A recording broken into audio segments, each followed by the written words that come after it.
Hi, Allison. Hello. How are you? I'm doing pretty good. I'm doing pretty good. I got back in the mapping software, so I was doing a little mapping just now. So little Okay. Mark Benioff in Salesforce. Awesome. Awesome. Maybe hear more about that later. That sounds cool. Yeah. So, Allison, this channel that I've started is kind of a passion project, and it's really about health and getting back to our playful roots. And Okay. so what I've learned from you recently, and I'm so grateful. I've heard presentations of yours on the internet now, and I've heard interviews with you, and what I'm learning from you is that where we might be headed, and it's actually like a train that's moving quite fast. Actually, it seems like, and it's problematic, and it's the opposite of that playful roots place. It's the opposite of our humanity being kept. It's the opposite of our spirit as humans, our liveliness, our spunk, our ability to create art and just be human.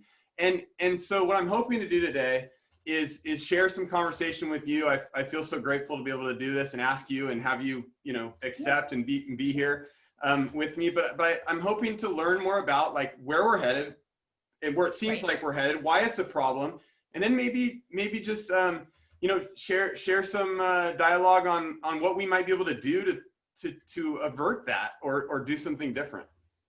Yeah. Well, I'm excited to be here. I think play is interesting because I came into this through the educational world. Yep. And so much of what's happening is there are double meanings that are being used around the last year or so that I was doing education work around play in particular, and the co-optation of play into sort of a rubric and a structured situation. But when people would hear play, they would assume that it was like the kind of play you're talking about, not organized play run by a defense contractor. Right. So yeah, I think unpacking that is actually a really good idea. Okay, cool. Well, before we get into all that, which I really want to do, could you just share a little bit of your background and why I think you might be the perfect person, to have a conversation about all this?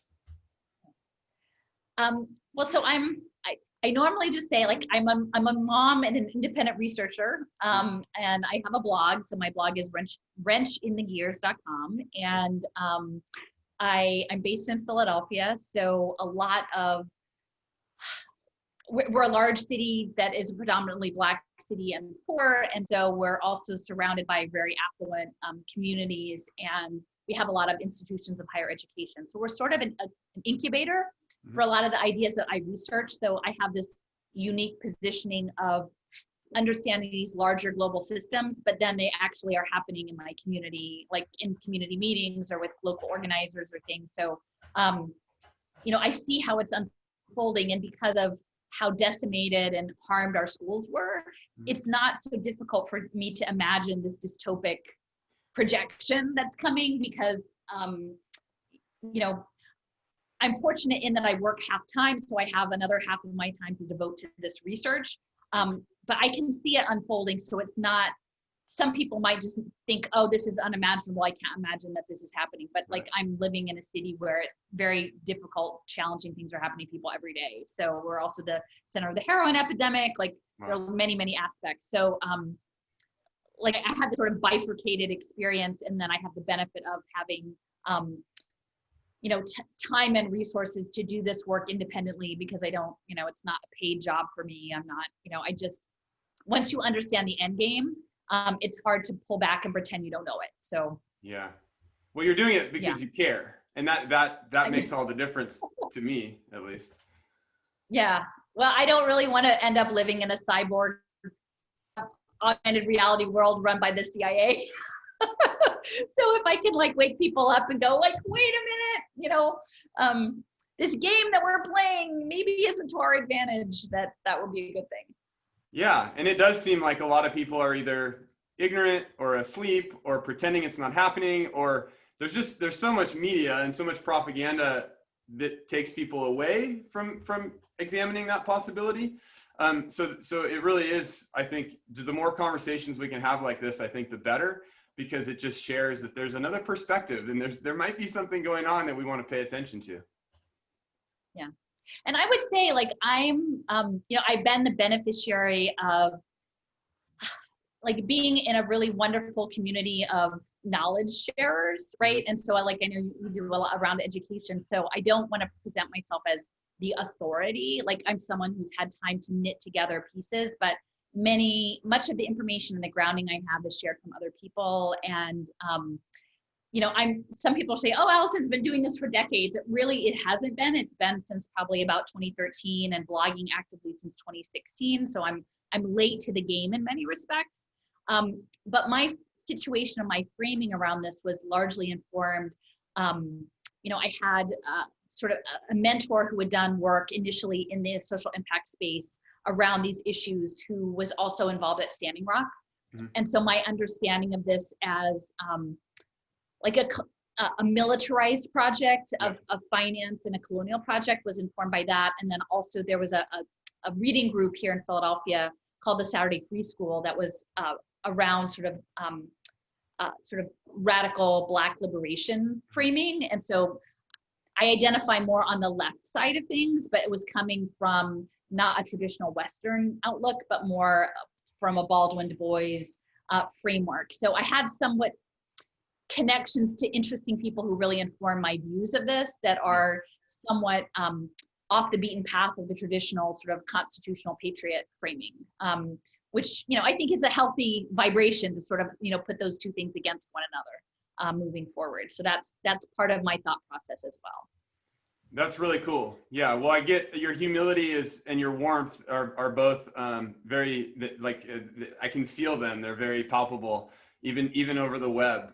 So I knew you'd say something like that, but it is true. Like I've been learning so much from listening to you and what you're learning from other people, and you are standing on the shoulders of giants in some ways, and with the relationship, but the relationship aspect of everything, I think we can't get away from that. So I think it's cool that you highlighted that, because that's what we are. We're human beings who relate to each other.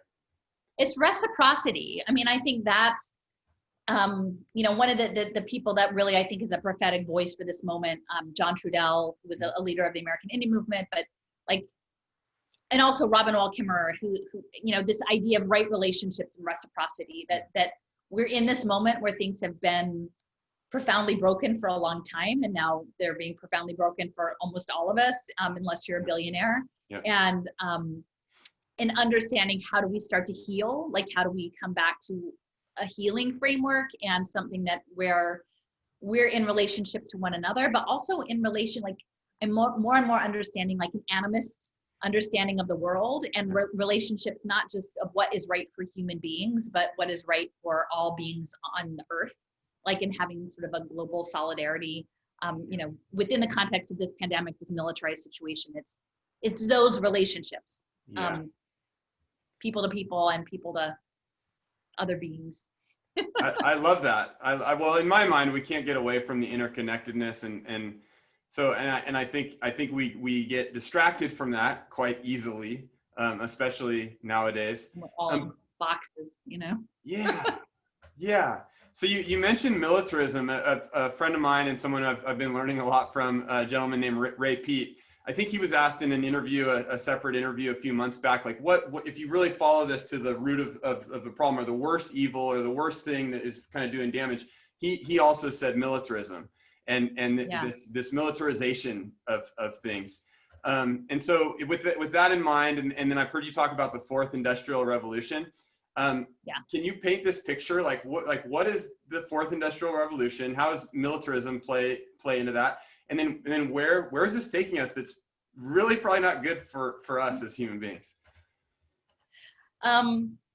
Okay, so I will share. I was in touch with some teachers in Tokyo who are expat people teaching at an English language school there. And people send me a lot of stuff, and sometimes I'm able to process things and sometimes I'm not. But they were like, have you seen this paper on the moonshot R&D project? And I'm like, oh, I'll look at it. Send it to me again. And so I'm looking at this, and this paper is laying out, and this is from the Japan Institute of Science and Technology, or the Japan Science and Technology Agency. So it's the government of Japan.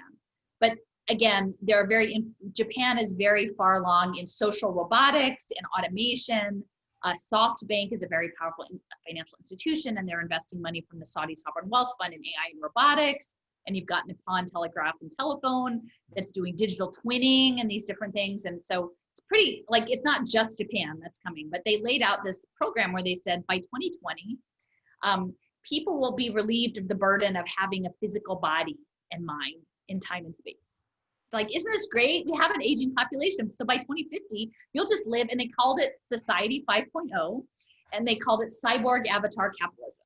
And like, it's gonna be great. Like, and the other thing about Japan is that they've been piloting a project where people with significant physical disabilities, people who are like in hospital beds, would work remotely through robots. So they've already got these pilot programs going. They're like, isn't this gonna be great? And I'm not good with the popular culture, but I have a friend who said that there was a movie with Bruce Willis where the people are all trapped inside, and then they had these avatars walking around outside, even though the people were trapped inside. And I'm like, oh, there's a little predictive profiling that this is this crazy imagined future. But how do you get there, right? Like, how would one even start getting there? And so this fourth industrial revolution, which is, it was last year's theme for Davos. So every year, the World Economic Forum members, which are some of the, the most powerful corporate and financial interests in the world, gather in this lovely resort in Switzerland at Davos in January, and they lay things out. And so they have different themes. So in 2019, it was globalization 4.0, which was essentially going to be like remote robotics work. Like, you thought globalization was bad. Globalization 4.0 is that in a haptic suit. Wow. So that was that. And then it said, okay, if we have everyone in a haptic suit, we're going to make new investment markets in dispossessed people, and that's stakeholder capitalism. So that was last year, was the stakeholder capitalism. And this year it's this great reset. And it's all layering in this, essentially a future where these powerful actors imagine that most work will be automated. It will be run on AI. It will be run with quantum computing. There will be not just the Internet of Things, which are this idea of smart, ubiquitous computing, like sensors on everything.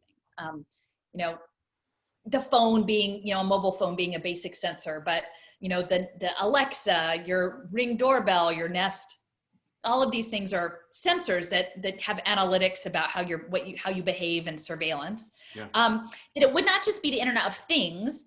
And I live in a smart city, so we've, Philadelphia, they've got smart trash cans, and they're moving on smart streetlights, and but Internet of Bodies, which is actually beyond just holding your phone and having that be an extension of your body, would be wearable and injectable and ingestible technology. So that, like in Sweden right now, they're developing a smart shirt. So Internet of Things, Wi-Fi sensing fabrics. And they're like, oh, this is great. So we'll put them on the Amazon workers in the factories, so they have distance, and they can tell if you cough, and they'll know your temperature. Like, it's like wearing a prison, essentially, like wearing this panopticon. So that's part of the Internet of Bodies, but also nanotechnology, like ingestible pills, which on the one hand might not seem like such a terrible thing. Like if you need some, gastric tracking, that you swallow a pill in the camera, but that this would be a normalized part of life. And in addition to that, there's something called synthetic biology, which is a key part of this fourth industrial revolution, which is essentially remaking humans as blended cybernetic human/computing systems. So using nanotechnology, which are these particles that are like smaller than a virus, that at the nano level don't even obey our understood laws of physics. They have their own whole separate laws of physics. That through like genetic therapies and the DNA modifications, that we might be looking at a future of normalized eugenics. And I will say it's interesting to me because I gave a talk, I don't know, last week. I was putting together some information, and someone shared with me, it was about nanotechnology and agriculture. It was with Sergey, and it was about bees. Because I work, my half-time job is at a botanic garden, which I love. So that's my balance, right? Like, so I do all of this horrible stuff, but then I also am grounded on land in this garden. I'm not a gardener per se. I do data entry, but it's on this very special land. And so I have a colleague who loves bees. I mean, many of my colleagues love bees and pollinators, but particularly native bees and ground bees and ground wasps. And so I have a soft spot for the bees. And like, we know the bees are dying, and they're saying, oh, why are the bees dying? And we're concerned about the EMF radiation and the 5G and killing the invertebrates because they have exoskeletons, and you've got all the radiation, like heating them up like a microwave. And these poor bees. And so this article that was shared with me said, well, we should do gene therapy for bees. We can use CRISPR on bees to re-engineer them to live in chemically polluted environments. And then they were also saying that they could upload bee brains to robot bees. So they could either genetically engineer with CRISPR actual live bees. So they could turn a live bee into kind of a cyborg bee through genetic therapies, or they could just upload the consciousness of a bee to a robot. And that's this sort of weird, twisted mentality of this fourth industrial revolution, that the idea of a natural being connected to natural energetic systems in relationship to one another would be replaced by an engineered system, like on a mechanized version of this. And I thought, you know, if they're saying rather than clean up the environment, we'd rather just re-engineer the bees to live in the mess, that's kind of what they're going to plan for us. Right? Like they start with the bees and then maybe go up the food chain. But eventually, if that's this cavalier attitude towards life, they're never going to clean up their environment. They're just going to genetically engineer us to live in a more and more toxic, it's like that Wall-E movie or whatever, like a toxic world. And I don't think most of us would want to go there. But it's this slow slide, like we're just slow sliding into it. And for whatever reason, I'm able to jump forward and go, wait a minute. In 10 or 15 years, 20 years, this is what are we going there? Is that life? Is that the life we want? Are we doing this? So. Yeah, well, Alison, on one thing real quick, I'm endlessly fascinated with bees, so maybe we can have a conversation separately another time later and continue that, because I want to pick your brain about what you learned from your friends and working in the gardens and stuff. I think that's really cool. I'm really into bees. But so I'm wondering, like, I didn't do the militarism part. Oh, okay, yeah. Well, let's get into that. I'm wondering though, real quick, on the level of like, you know, where we're headed with this and how this technology is really gonna change us into this cyborg, you know, kind of creature that can deal with the mess instead of cleaning up the mess.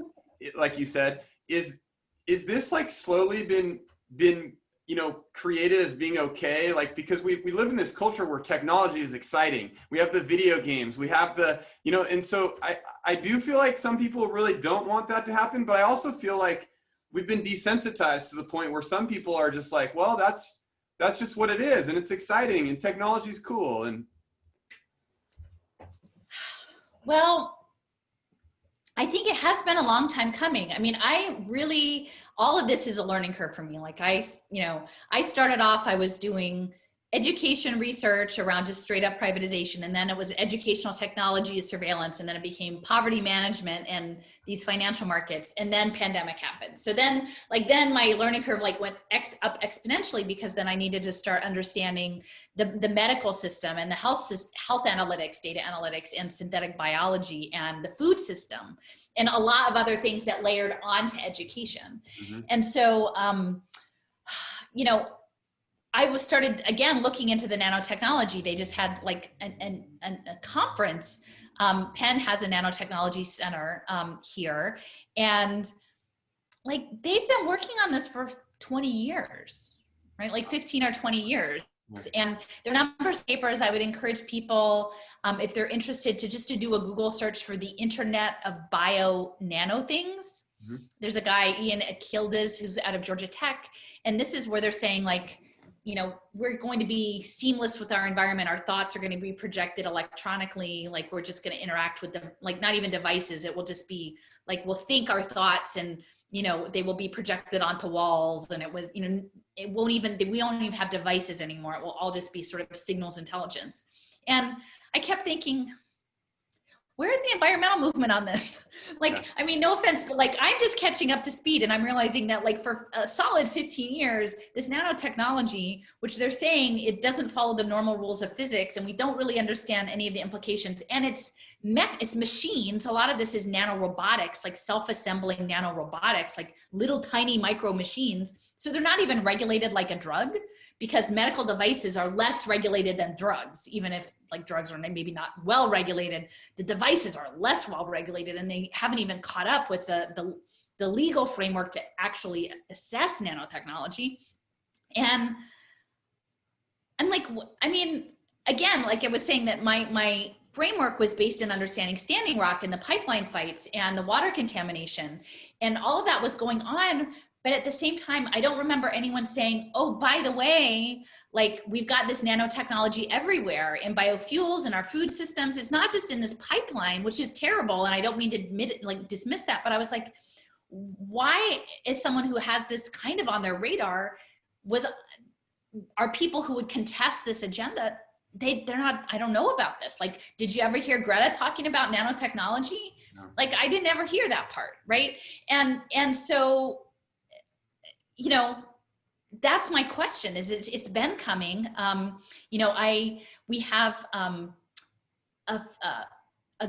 urban farm, you know, a healing where there's a lot done with land and soil systems, and it's done with cultural heritage embedded in it. Yes. And there was an individual, like a funder, who came and said, oh, well, you could just make this all hydroponic. And they're like, well, no, because actually the whole point of what we're doing is about connecting people into these larger living systems, including the soil, and caretaking that. Yeah. Like the food we grow is important for our community, but it's also this relationship, and hydroponics isn't that. And, you know, it took me, you know, in this context, I'm thinking, well, these people know that essentially the plan is that there won't be any living food systems. Like if Bill Gates carries on his geoengineering program that has been well underway for a long time, but is now coming out into the open. Yeah. If we're putting nanoparticulates and various things in the air and the water systems, maybe the plan is that we're not going to be able to grow anything out of a hydroponic, aeroponic, nanotech food system. And we're all supposed to live on 3D printed food and microgreens grown in a freight container in a Walmart parking lot. And that's a pretty intense thing to come to terms with, right? You're like your food system. And lately people have been talking about Gates and being the leading farmland owner. But yeah, like more people need to be talking about this stuff.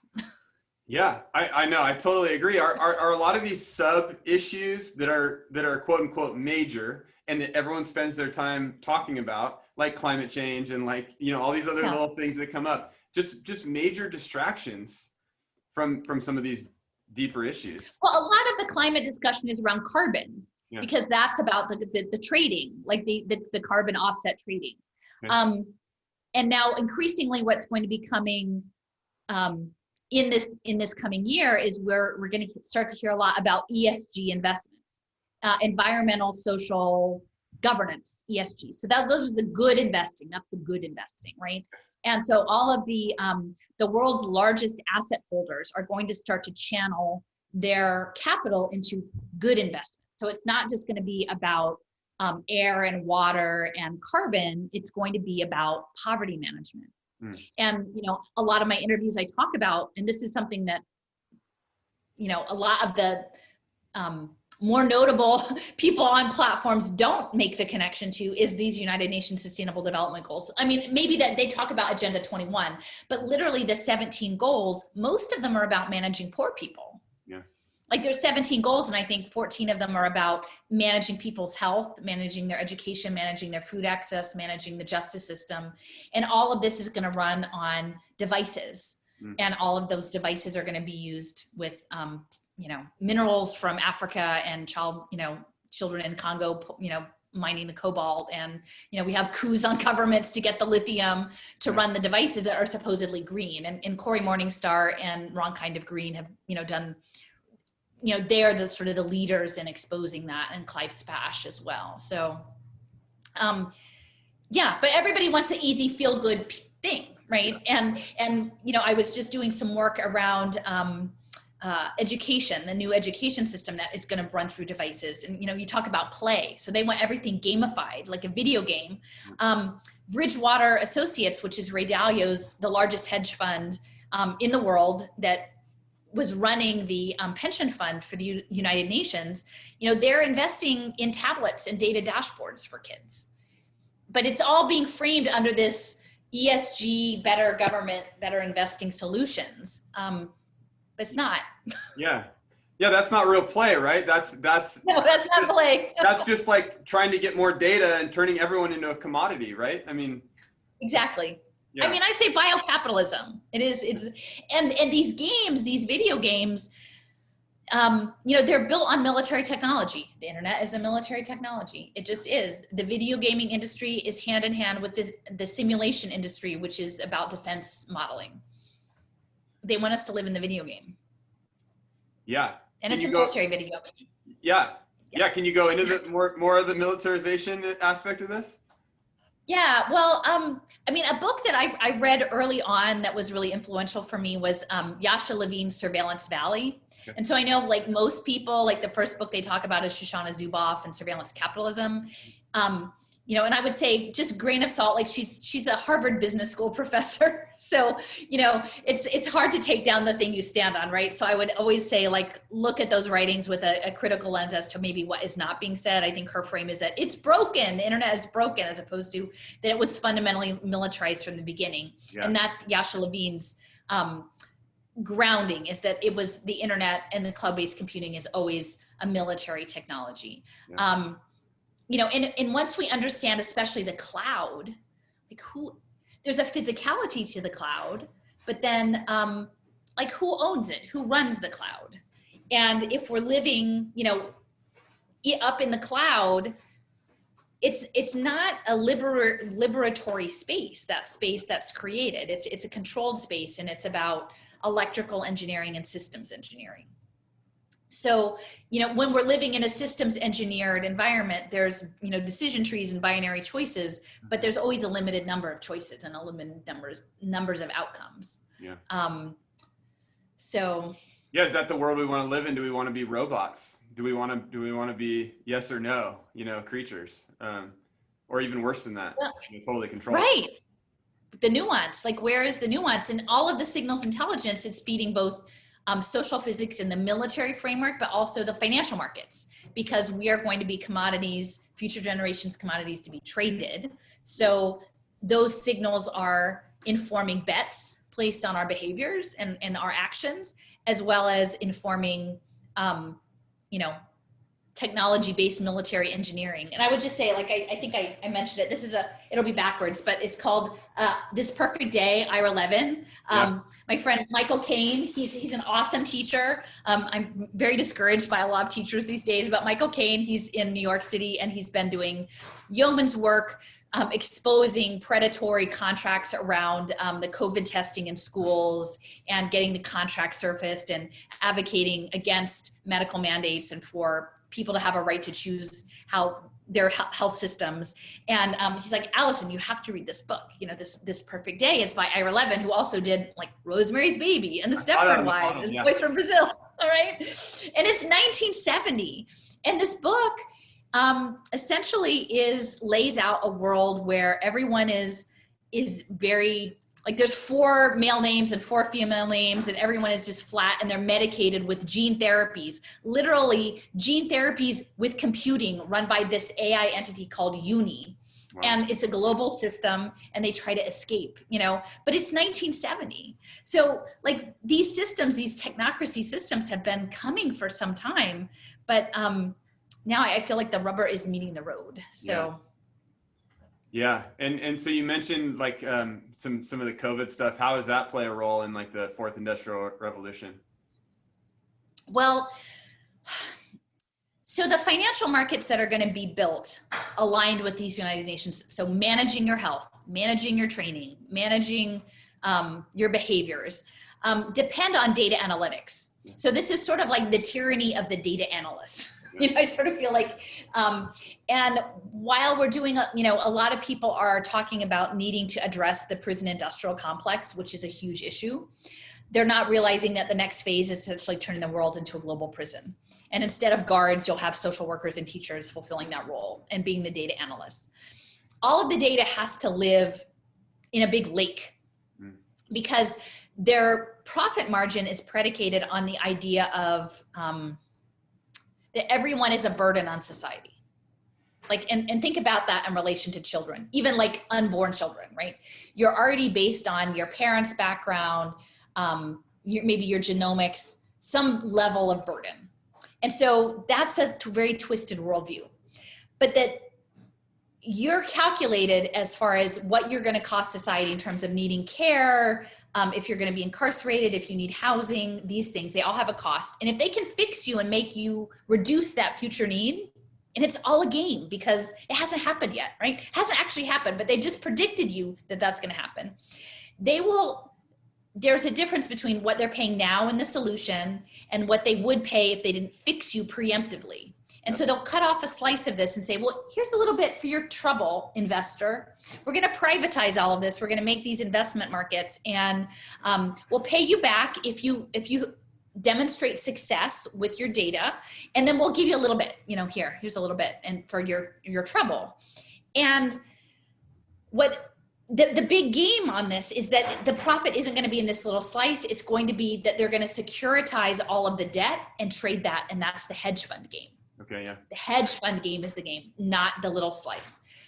To make the whole game run, they need interoperable data, because they won't be able to say you didn't end up diabetic because we gave your child a digital vaccine in school if your health data doesn't touch your education data. They won't be able to say your work outcome, you were a more productive economically because we did a career training module for you in 3rd grade if your workforce data doesn't touch your education data. They need it all together. That is going to be a blockchain identity system. Well, a digital, they call it a self-sovereign identity. Okay. It's a place to hold, like your permanent record, it will likely be on blockchain. And for the longest time, I thought that was going to start in education transcripts. They were going to offer people free college, and then that would be the way they would get your biometric information, and they would start you with a permanent record. It's going to be health passports. Yeah. This was pre-COVID. I had no idea COVID was going to happen. It wasn't anything that I had planned. And so the biometric health passports, which are being advanced by the Commons Project, Common Pass and Common Health, that's going to be what's layered in. So once they have your status, your access, your ability to operate in the world will be linked to your compliance with these medical protocols. And then they'll be able to layer in all of the other data, your food stamps, your housing voucher, your training, to be part of this predictive profiling.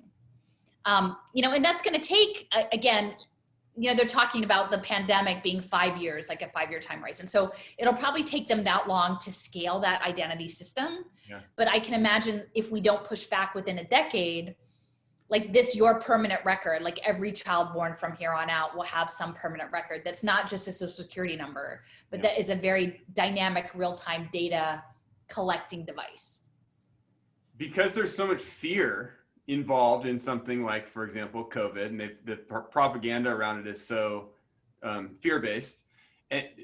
Are people just going to fall in line with these things? That's scary to me, that so many people are just falling in line because there's so much fear associated with it.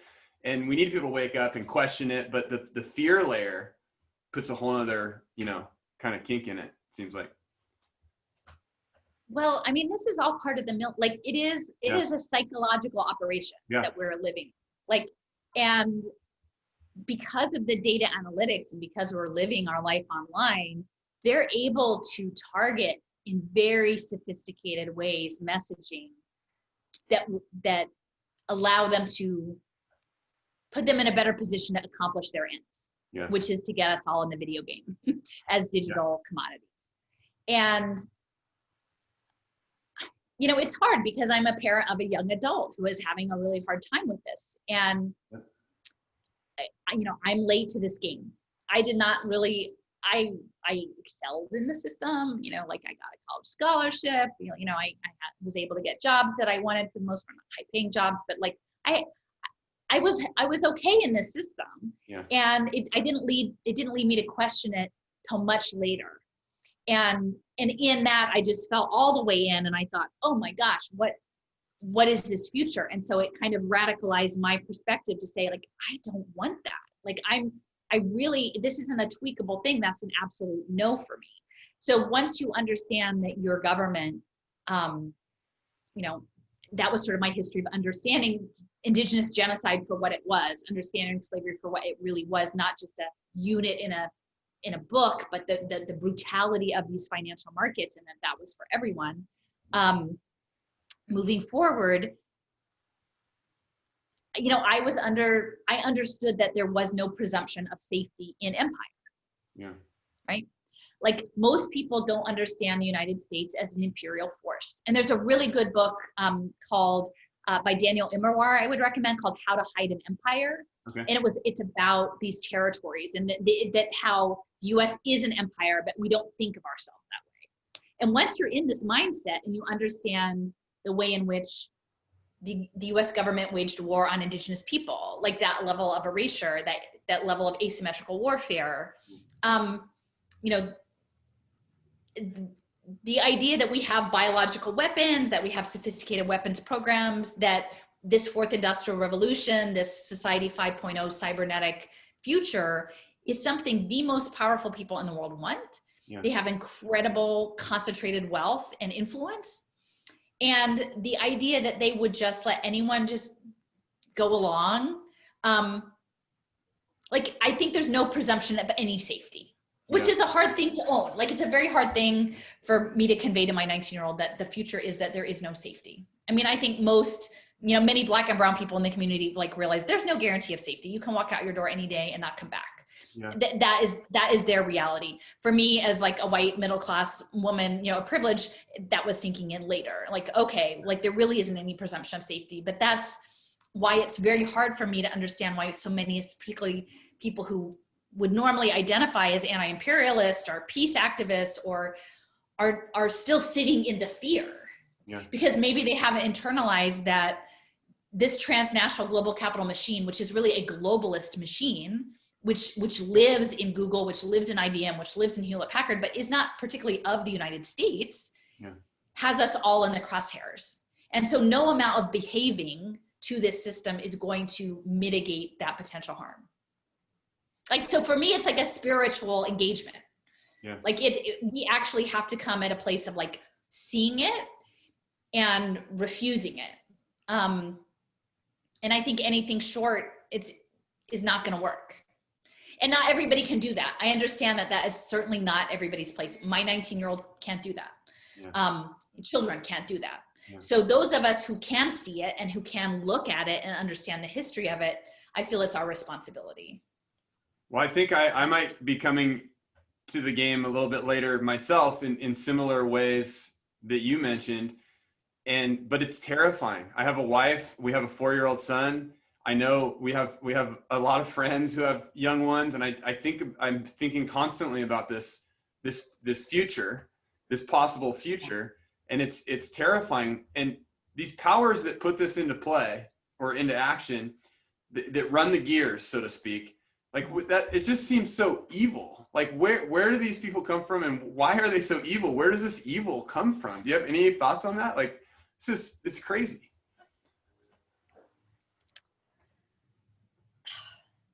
You know, it's interesting. I mean, I do, John Trudell, he speaks of it as a predator energy. Okay. You know, and I think many cultures understand this dynamic, you know, the yin yang, there are these, you know, balances, and that right now things are incredibly out of balance. Yeah. Things are incredibly out of balance. I think it's not strictly about money, although money is part of it, like these investments. It's about control, and essentially it's about advancing, I don't know, like a global depopulation agenda, but also this transformation of what it means to be of natural life. I think it is the antithesis of eliminating natural life. And I've talked a little bit about like settler colonization and the idea that within the settler colonization paradigm, it's not only that you come to a land and you claim the resources and maybe you enslave or dominate the people, but the goal is to actually eliminate the existing occupation, like the existing occupants of that land, to make them go away, to erase that culture, to make it invisible, to invisibilize it. Yeah. And I'm feeling like this AI system that's coming is like the ultimate settler colonizer. That's kind of my framework, is that this artificial intelligence, this predator energy, is seeking to colonize life on the planet in a way that will eliminate the natural human being. And that is why I feel like it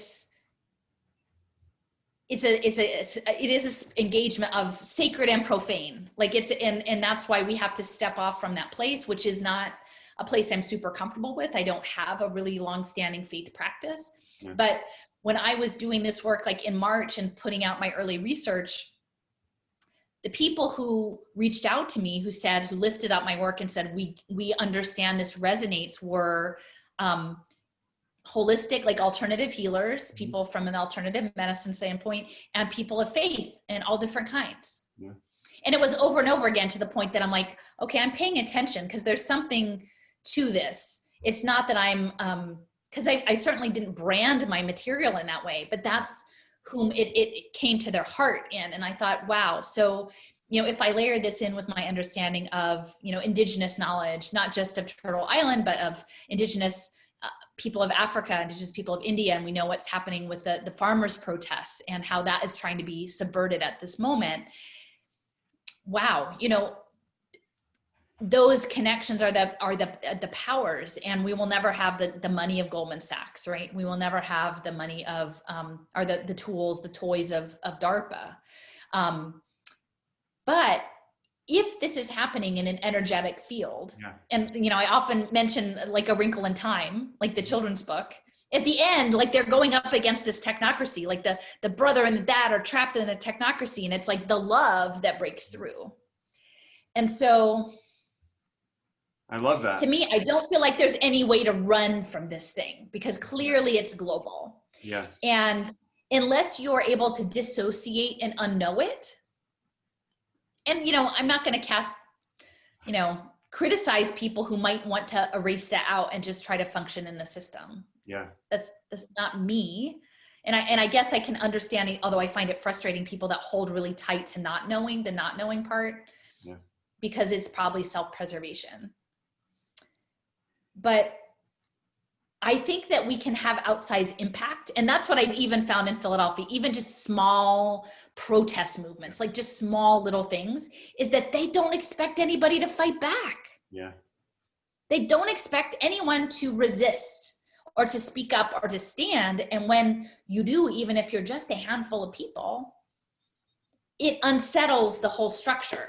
Yeah. And if you understand it as systems engineering, sometimes just diverting something off can make, if it amplifies over time, can make a big difference. That's what I think. That's really cool. Yeah, and I love how you talked about the predator energy, and like I look at it as like a low energy status that ends up becoming this authoritarian control dictator type mindset. And that maybe you're right. Like maybe if there are enough people who have an energy status that is different than that is more replete, that is the physiology just functions better, that maybe yeah. This is where it comes from all different angles. Yeah, I mean that's what I'm feeling, and I feel like we hold each other up.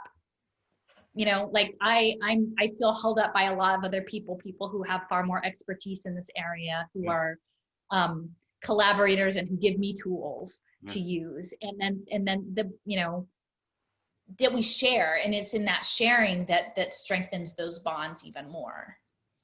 I love that we act from an opposite space. I think I was reading one of your blog posts a few weeks ago, and you just like, it was incredible, the sources that you cited, and it was really well done, I thought. And at the very end, you said something along the lines of, and I'm in my home later, we're going to be quilting and drinking tea, and you're welcome to come over, and you gave your address. And I don't know, I like that really resonates with me. Like, yes, all this is happening, and this is what we can do. Come over, let's talk. Yeah. I thought that was. I know, it was great. Like, I mean, I need to do that again. We've had a couple of soup, people just come, and the first one, people came from several hours away, because people wow. are craving a connection, wow. right? And craving to not want to feel alone in this. But I think we're not alone. And I think, I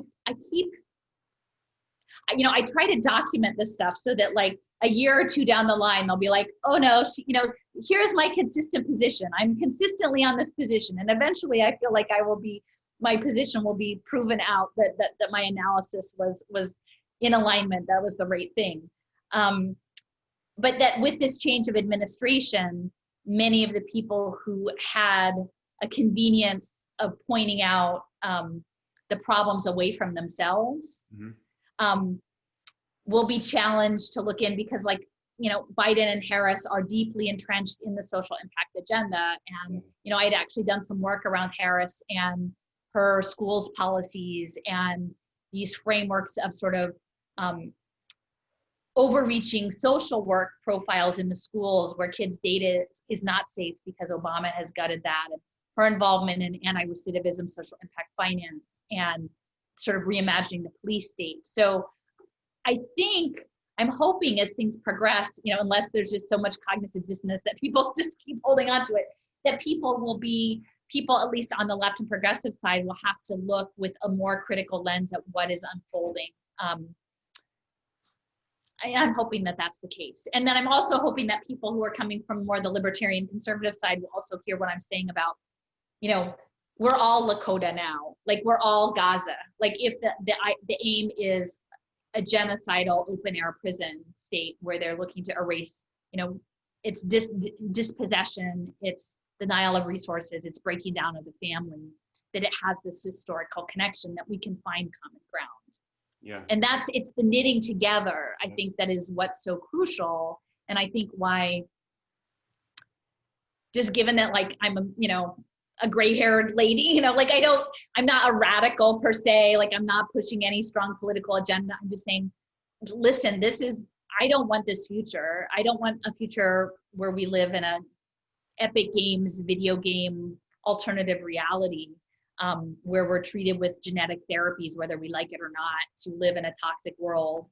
That shouldn't be such a hard thing for most people to get.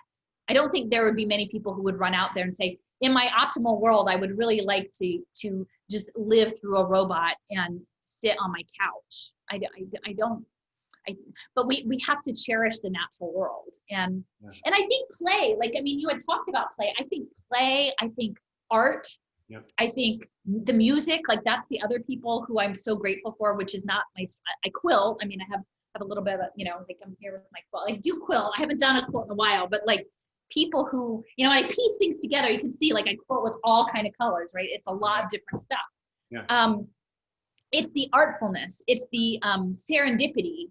It's the unexpected. And I have a blog post that I wrote about Norbert Weiner, which was in Surveillance Valley. And I had never heard of Norbert Weiner before, the father of cybernetics. And, I was, this post was talking about him, but at the same time that I was reading that book and listening to some of his talks, I was making a quilt for a colleague at work who worked on the farm. And I made the back, and the backing didn't quite fit together in the way I had wanted. Oh, well, first off, I had it in a certain pattern, and it didn't want to be that pattern. I had these blocks, and it didn't look right, and it wanted to be different. So the thing that I thought I was making wasn't that, but I had to go with it, right? Yeah. And then on the back, the pieces didn't all fit together, so I had to fill in. And then it turns out when I gave the quilt as a gift, my friend said, well, those 3 squares, those extra squares you put in are our farm fields. Did you know we noticed that we have these 3 different fields, and this is what, and I'm like, no, I didn't, but there's this playful unexpectedness. And sometimes the imperfection is what makes the difference. Yeah. And to me, it's a bit of chaos theory, right? What is the chaotic element that is not quantifiable in the system that is the spark? And I think we're all kind of those of us who can see it are these all random things in the process. Yeah. The glitch. Joseph Boyd says we're the glitch. Good. Yeah. No. Good. We need a lot more glitches. No, the quilting story you brought up, and I was thinking about dancing and various other arts, and these things that I feel robots, even as sophisticated as we can get with robotry, it's just never gonna be able to do that kind of thing, that human, the essence of what it means to be human. Maybe I'm wrong, but I don't. Vibrationally though, and that's another interesting thing about Philadelphia. I've talked about the Kelpius cave. Like Johannes Kelpius, he was part of a millenarian cult in the 1690s who came to await the end of the earth outside of Philadelphia in what's now the park. And he and 40 monks lived in a cave, and they were alchemists, but they did choral singing. They did this really sophisticated choral singing. Like they had one of the first printed hymnals. And there he was a mystic. He was a Christian mystic. And so like it was very important to talk about like your direct connection to the creator, like not through some intermediary force. Like each person could individually have that relationship, and then it was manifested through music. And that was he ended up dying in the world in 1690, but it's a very interesting thought for me, because clearly even within these lockdowns, there was so much ridicule leveled at people of faith, at people who were gathering in communion, of villainizing singing, like the whole "don't sing happy birthday, you're going to kill somebody." Yeah. And it's interesting to think about the emphasis of stripping that out of the culture. Because there's another book that was really influential on me called, I believe it's The Half Has Never Been Told, about capitalism and slavery, particularly around the cotton fields. And Edward Baptiste, he talked about how they were able to continually increase production of cotton through torture, essentially. That they the slaves, that normally if you increase production, it's because you've improved the machine, like you've improved the system, but the machine in this category were simply enslaved people, and that they had higher and higher quotas, and they would have to reach the quota every day or you would be beaten. And then the quota kept going up, and so they would so eventually people had to learn to pick with both hands. Your non-dominant hand. And it's very hard in cotton because it's very prickly and it's a challenge. And so that's how they were able to like double their production, because their machine, which were these human beings, had to physically learn how to like work with both hands. And they talked about in that book that you had to disassociate yourself to do that. Your mind and your body had to fragment. It was a fragmented consciousness, and that those communities would reintegrate themselves through drum circles and singing. That when they gathered together, that process was also about knitting their mind and body back together after this sort of brutal system. Wow. Which I just think is really pretty incredible if you think about like this idea of dissociation and cybernetics and gamification and what may be on the horizon. Yeah, it sounds almost ironic to me that like this, because this is such a grave issue, it's so serious, and yet what might save us is the art, the play, and I don't know, I think that, I don't know, I like thinking about that. I do. I think it's art. I mean, to me, part of what I keep imagining are like interventions, like some sort of interventions at significant locations of people that are like doing art or doing music or doing a collective process, not in necessarily an aggressive way, but in a way that both contests the space and like reclaims it for something else.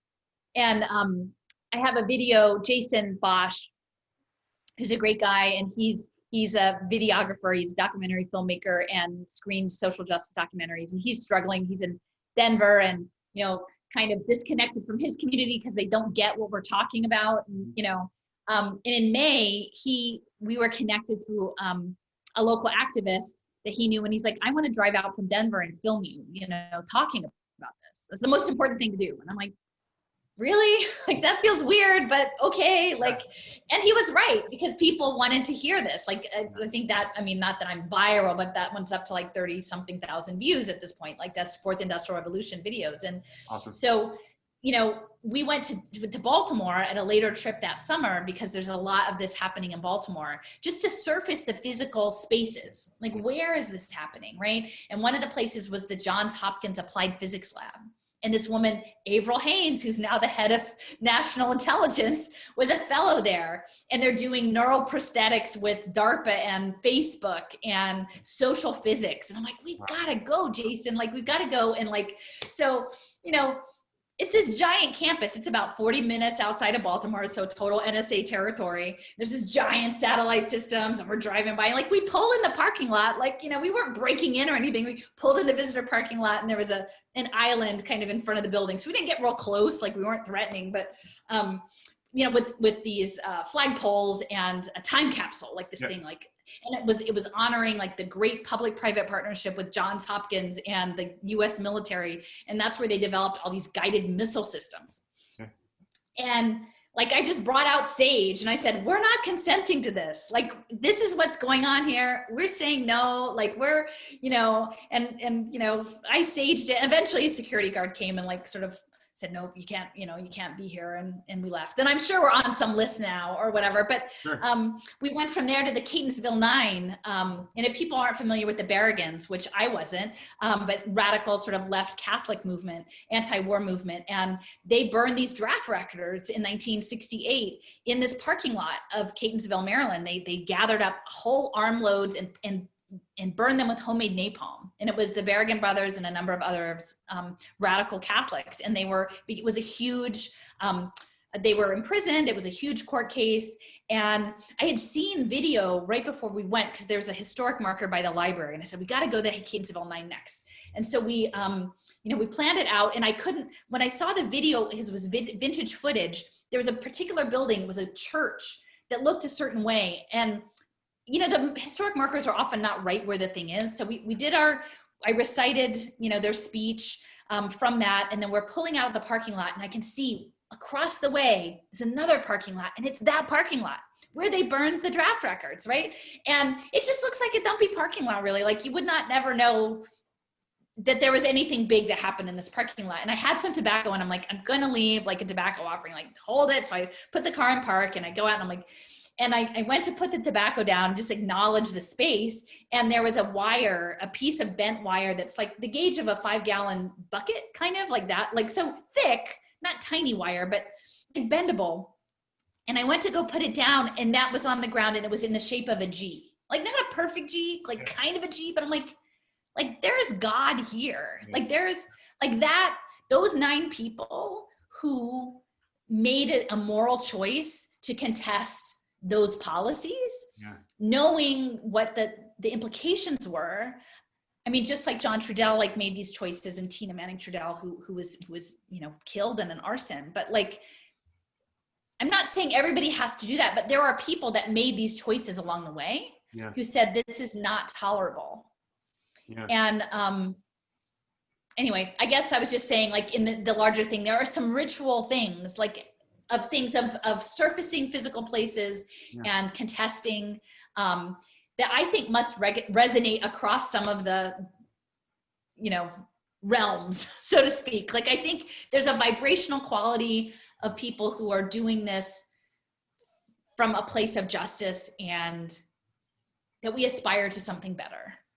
And I'm not saying any of us are perfect. We're not perfect. We're all human. We're messy. Like, oh my gosh, like, you keep trying to advocate for people over robots, but people are complicated and difficult sometimes. And, you know, we're not perfect, and none of us have all the answers, but we just keep standing up with each other. You know, that's.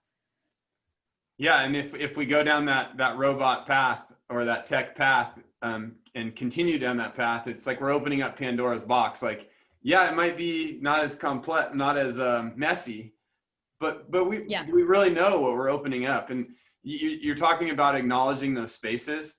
Are you worried at all? Like, not worried, but is that really what we're going to need to do in very small acts of energy and kindness and support of one another, and then let that, you know, build into bigger ways? Because the censorship is just making, like, the whole computer, you know, the way of going viral and everything, like that can just be shut down, right? If there's a big enough movement, or if someone becomes aware of something growing in size large enough.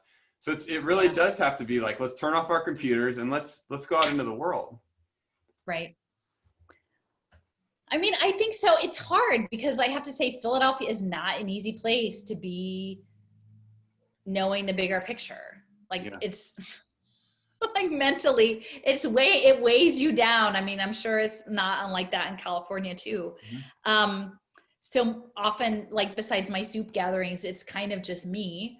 But I was always the person who like, you know, would have the plan. Like, what is the plan? Like, what do you do next? Like, what does success look like? I mean, not hyper plan, but like, I always had this understanding of like what I was supposed to do next. And I think if anything, this past year has been wait, listen, look, like see what feels like the thing you're supposed to do, and then do that thing. And you don't actually have to know the whole way to the end. Like we used to, my family used to joke about that our family, that we would go grimly about the task at hand. like that's sort of like, we're going to get it done. And, you know, maybe that was not fair, but we would always just get it done, get her done. Like that was my get her. And I'm like, you know, I don't know what the getting it done for this looks like. I don't know what that is. So maybe my journey is to back up and be like, it's the walking the road, and you make the road by walking. And that you have to potentially redefine what success looks like for this, because that's what Robin Wall Kimmerer is so wonderful about, is she talks about Chautagan, the chaga fungus, the tinder carrying fungus, and that like when her people were removed from upstate New York to the Great Lakes region, that they would carry their fire in the Chautagan, in this the fungus, and that was such an important part. And you know, I don't know how you fight the cyborg avatar capitalism future that we're going to see it done, right? Like, and so, but we stand on the shoulders of other acts of courage that inform our perspective. And if those embers were extinguished and they never happened, we wouldn't have that to lean on, right? Yeah. So we don't know who's coming after us. Maybe like the thing that I would most want to see is, I keep saying like all these beautiful people I know online, like a bonfire. Like I want this giant bonfire with music and a potluck and like, you know, celebration and community. And we might not get the bonfire. Like our spark may not be the bonfire spark. But if we don't carry it as long as we can, yeah, that bonfire isn't ever going to happen. Yeah. And so like we do our best, and then, and in that spirit, I think, and knowing that we're going to mess up, but like that we do our best. And then I think we have to resign ourselves to that's got to be enough. Yeah. Yeah. And what else can we do? Yeah. And maybe like the way I am in the world, even though my kid doesn't get me right now, will influence them, and they'll look back when I'm a chatbot or something, you know, like the Microsoft AI chatbot. And they'll be like, you know, maybe I'm building my chatbot for the future, for like the future revolutionary leaders, you know, like, I don't know. That's awesome. No, I mean, yeah, like I think about that too. Like what are we leaving behind in some respects, or that can be looked at? What's our story that can be read later on by who knows? And we really don't know how that's going to be interpreted, or what people are going to think about it, or anything like that. But I see that big bonfire, that community. I see that happen. I mean, I see it forming. I see it when I talk to more people in real life, and when we have conversations, and when we share things like this. It's easy to get distracted from that and think that that's not happening. But the more people I talk to, the more I do see that there are these things forming. And I mean, it's quite beautiful to actually be at a moment in time where your moral decisions really matter. Yeah. Right? Like we're not just coasting in some kind of intermediary liminal thing. Like actually it matters. And which is scary, but it's also an opportunity, you know? Yeah, well, I love your perspective and your optimism. And I mean, just, yeah, it's inspirational to hear you talk about like what we can do, what really matters, and that can make a difference. Yeah. I think it's fellowship, it's reciprocity, it's, making the connections as to and you never know where the next thing goes, right? Like you never know where the conversation goes next. And sometimes it's hard, like risking, I mean, not that this is particularly risky, but like people reach out and you don't know, like, and for me, mostly presume that people come from a place of not knowing, and then I tell them, and then I have to calculate like, oh, okay, like did your trajectory change, or do you like, but if you never take the risks, we're never going to build what we have to build. So you have to be willing to, I think, be authentic and with one another, and then find your people. Like, I mean, it's kind of like a muscle. I talk about, like, the more you do it, the easier it gets. And then you give your energy to other people. Yeah. So it's like you're lifting your other people up by showing that it's not that hard. Like, you can do it too. And, oh, well, that person's just a regular person like me, that, and then they can do it. And then somebody's watching them from the corner going, oh, they seem pretty regular. Like, maybe I could do that.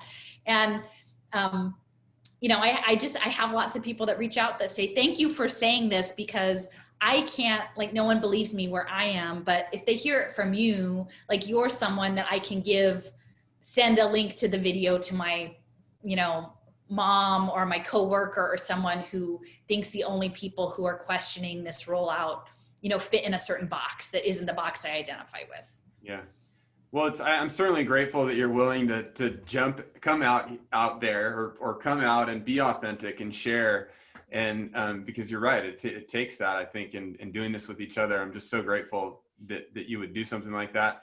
And yeah, I wonder, with everything that might be going on and that might be happening, are we, I don't know, are we losing our opportunities for being able to do stuff like this? And I hope not. You in a talk that is posted on YouTube, I'm just going to read a quote because I really love this. You said this a few weeks ago, I think, or maybe it was longer ago than that. I don't remember, but I just had to write this down. You said, we need technology that empowers people to create and share their vision of the world and to connect with one another in a human way. And this is what we've been talking about this whole conversation, I think. But I just wanted to quote you on this and share it again. You said, we don't need technology that learns children and tracks them. And it was very simple, but I thought that was so profound. Yeah, I think that must have been back from when I was doing more of my ed tech stuff. And, I think people aren't understanding the feedback loops. Like, they aren't understanding. And I'm even still, like, learning a lot about, like, literally the plan to program people. Yeah. And the idea is, you imagine, like, propaganda or, behavioral cognitive therapy or these different conditions, in a general way. But I was talking a little bit over the weekend about these digital vaccines. And this is something that a friend shared with me that they're developing in connection with Carnegie Mellon, which does a lot of military contracting too, is that literally using neurological gamified programming to get people to act in a way that those in power feel is an appropriate behavioral response. Mm-hmm. And wow, like, if you understand that the goal of the future is to get children contained, contain their creativity, to make them sort of fulfill the aspirations of the this billionaire class, this idea of conditioning kids and actually digitally programming them through games, and that it's not just a passing thing, that it's actually real, especially if they're starting to move into augmented and virtual reality. Yeah. Like, literally shooting it into your brain and your neurological process is really concerning. And, I remember the first time I saw a talk where they demonstrated virtual reality headsets. It was about 3 years ago. Mm-hmm. And the guy had come from the UK, and he was in a classroom at Penn State. And this clip he showed was of his sister-in-law, and he had put her in a VR headset, and she was on a roller coaster. And it was sort of showing her sort of visceral reaction of being on a roller coaster. Now, I hate roller coasters. Like, it's not, some people love them. I hate them. And the thing is, I'm watching this and I'm like, that's a torture device. Like, this is a torture. And then I'm like, what would Lenny Riefenstahl do with an Oculus Rift? And then what would Steve Bannon do with an Oculus Rift? Like, what are these people doing with these things? And, it's being framed as, oh, here, put this on. You can learn to be more empathetic. You can learn about racism through the virtual reality. you can try on a different identity. You can be a different thing. And that's a very fine line to being like you losing who you are. Yeah. And it's very different than learning empathy in a true human fashion. And especially if it becomes an impact market, which a lot of these social impact investments are framed on measurable behavior change. Yeah. And that there's haptic analytics that come with that, where they're tracking your eye movement and your biometrics and your temperature and your heart rate, so that someone can make money off of nudging you into the proper behavior.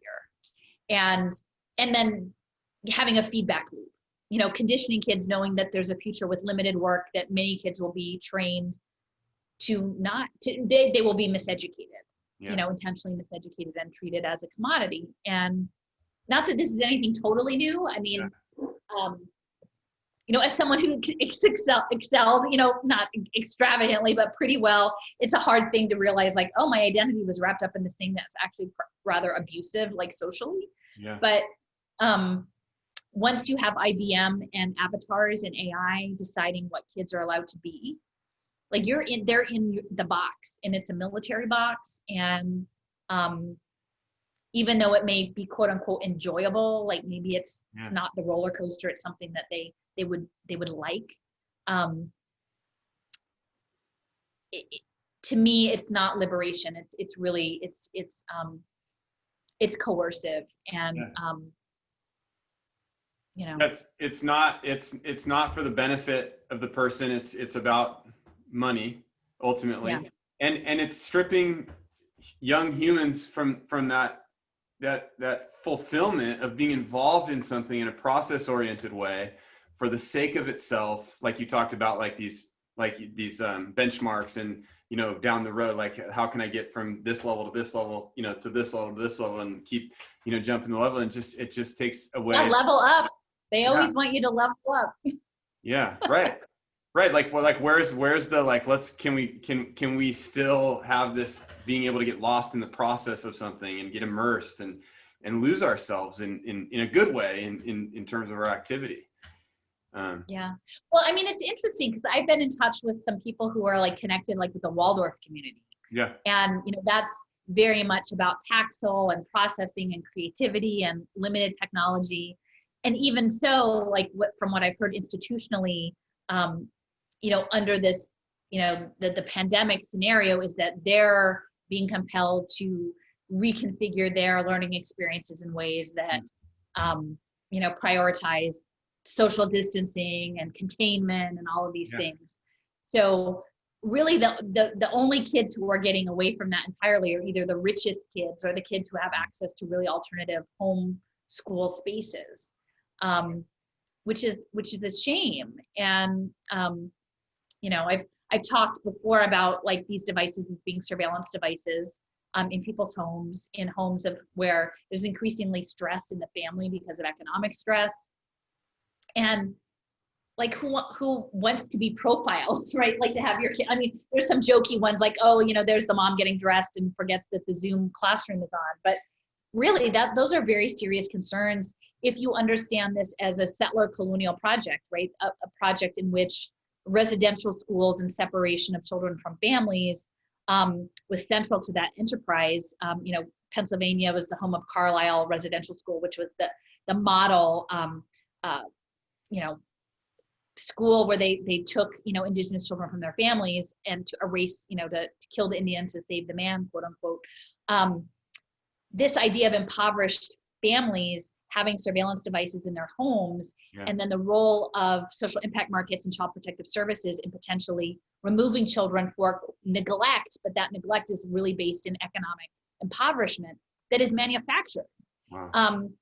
So it's deep, and these are the implications. We have a very corrupt child protective services center in Philadelphia, and the head of it is she's on the board, Cynthia Figueroa of the United Way USA, and is connected to all the impact investors. Wow. So, you know, there've always been issues around foster care and trafficking, but now literally we're seeing the creation of new models of public boarding schools that are being framed as elite, right? And that's why the history matters, because if you're only understanding a boarding school as like an Andover or, you know, an Exeter or something like that, you know, having these children taken out of their families and placed in boarding situations where their whole development can be guided by these processes to certain ends.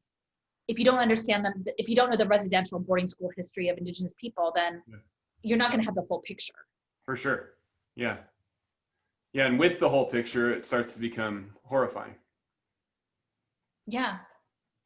I wonder and I think my problem is that in this world, what does success look like unless you're a billionaire, like a multi-billionaire and have an island? Yeah. If you succeed in this structure, you get to be the overlord. Yeah. So there are the people who are dominated, and then there are the data analysts who will dominate everyone else. And, you know, as the parent of a child who also succeeded in the public school system, you know, to a certain point, like as a young adult, do I want to aspire to them to be able to be the overlord? Yeah. Like that's a soul killing option. We need a different option. And so you can either be oppressed or you can be the oppressor. And there's going to be no middle class. There's going to be very little way to navigating that. And to be the oppressor, to be a decent person, to be the oppressor means that you're going to lose yourself. Yeah. And so that's why I'm speaking out, because like, I don't know, 10 years ago, it might have felt like you could maybe still navigate a decent quality of life as a, you know, middle-class professional in this world, but that's going away. Yeah. And with like this idea of like social credit that could be coming into play, and like all the tokens that you maybe could your earn. Score drop. Like, right. have me on your show, your score automatically drops. Right. And so like we almost like there does almost need to be an entirely new system that's created, but then of course with surveillance and 5G everywhere, and like is that even like how can we do that? You know, like it's just mind-boggling. But if you don't participate, you won't be able to go to the grocery store or get a job or like, right? Like where are we headed? Like, right. Well, and that's why I'm trying to stand out in this space and contest the whole thing. Yeah. Because I know that there are groups that are working on setting up independent communities and things, right. Which, you know, I don't, you know, that is what it is. I mean, but my fear is we've seen with censorship, even just on social media, not in real life per se, they will come and shut that down. Well, right. So what does coming and shutting down your Twitter account or shutting down your, you know, your Reddit page or your, you know, whatever it looked like when the equivalent is your community with directed energy weapons or something, right? Like if it becomes a real threat, I think we would be misguided to think that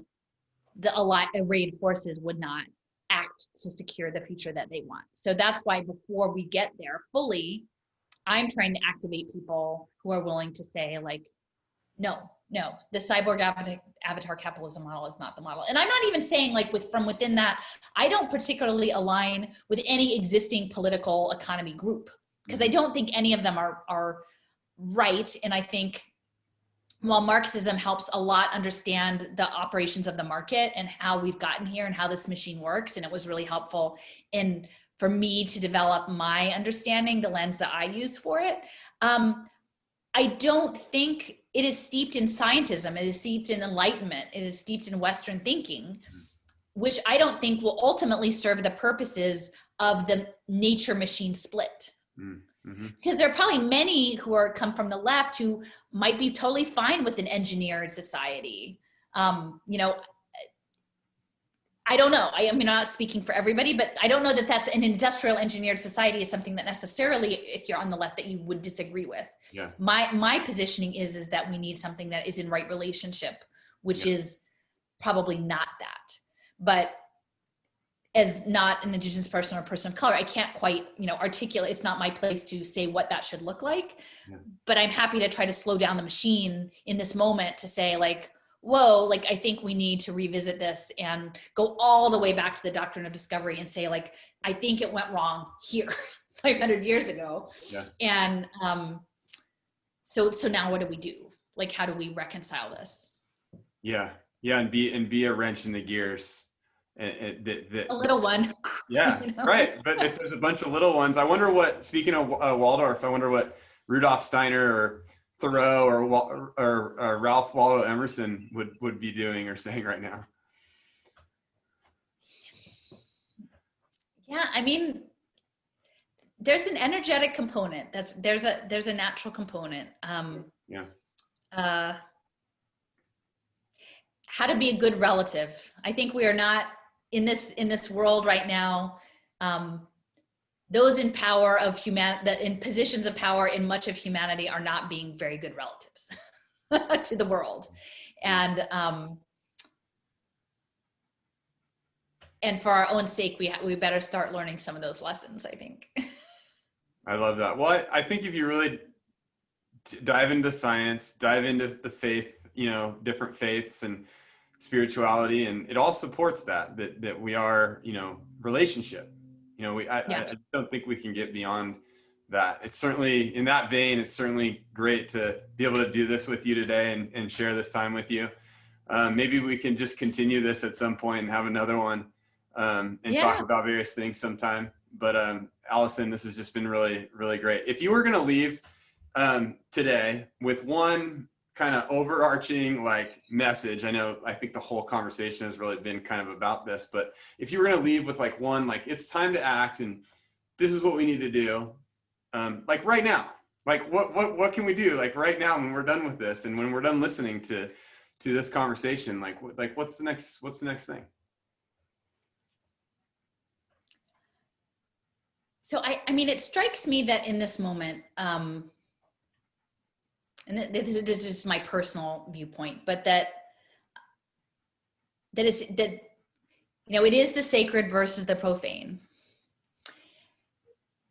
It is a spiritual engagement, and there's work that has to be done internally, for people to actually figure out where their position is in it. And everybody's in a different place. I can't tell you where to be in your soul about this, but it's to get pretty clear about where you are, what you're willing. And I'm not saying this in terms of any sort of aggressive standpoint, but just from a point of a spiritual positioning, what does your future look like? And then from that place and standing in that power, put yourself out and connect with other people and educate. Because if we don't understand what the nature of the engagement is, we're going to pick the wrong path. And so as much as I like to hurry up and get things done and check the box, this is process. Yeah. It's process. And I think we have to have confidence that as much as we feel tight, in our chest about the anxiety over what's coming, that is unfolding according to, this greater power, and that we just have to do our best as human beings in the situation that we find ourselves. And my friend Cliff, who's been a real guide for me on all of this, but he said, it's already won. It's already healed. It's, we may have to walk through the zombie apocalypse, but there's a giant cookout in the Valley of Love. It's there. I've seen it. It's done. But there are the tests along the way. Yeah. And that feels right? That I don't think that the power that created the cosmos intends to see it end as society 5.0. Yeah. But we have to do our part in looking at it and stepping off and stepping into fellowship with each other, even though that may not look like, it could look like those amazing tractors, in India. And, I have friends, because that was, taken, disrupted in a way by their deep state and tried to reframed as such a, as a problem.